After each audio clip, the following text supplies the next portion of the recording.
एक एक करके सभी बतख जाते हैं और अपने बच्चों को उड़ाना सिखाते हैं। पंछी बनूं उड़ते फिरूं। और यह चूजा उड़ते हुए बैलेंस नहीं कर पाता, बाप रे! तो उसने एक बैलून बांध दिया। Thank you. आज इन सब का उड़ने का परीक्षा है। जो ठीक से उड़ पाएगा वह ग्रेजुएशन पास कर जाएगा। और सभी अपना ग्रेजुएशन सर्टिफिकेट लेते हैं। इधर सभी चूजे अपनी माँ के साथ तैरना सीखते हैं और यह कलुआ यहाँ पर मजे मार रहा है। अच्छा लगता है मुझे। फिर चूजों के साथ उसका बहस हो जाता है और उसके ट्यूब का हवा निकाल देता है। खराब हो जाएगा, मैं अम्मा बहन पे आ जाऊंगा मैं इनकी।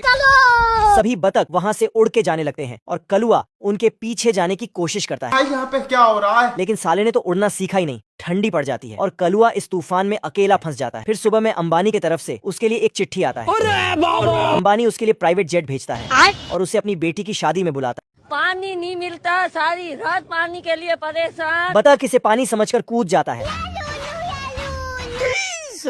फिर पानी ढूंढने के लिए मिट्टी खोदने लगता है, मगर उसे सिर्फ एक पत्थर मिलता है। ये क्या है? बतख थोड़ी दूर जाते जाते एक निशान बनाता है, लाइट थोड़ी जगह जगह।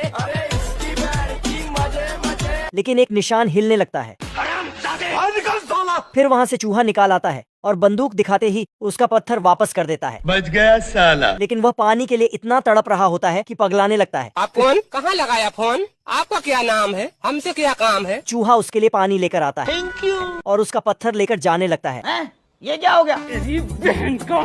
और वह उसे वापस ले आता है। प्यासा बतख के दिमाग में एक आइडिया आता है और वह इस कैक्टस को काटता है, लेकिन उसके अंदर से चूहा निकल आता है और वह वहाँ से चला जाता है। गर्मी इतनी बढ़ जाती है कि बतख का राख बन जाता है। फिर चूहा एक बूंद पानी डालते ही वह वापस जिंदा हो जाता है। फिर आखिरकार वह पत्थर के बदले चूहे से पानी ले लेता है। डिम डिम लाइट थोड़ी जगह जगह। अरे इसकी बैड की मजे मजे। यह गिलहरी उसे आंख मारती है। वह उसके पास आते ही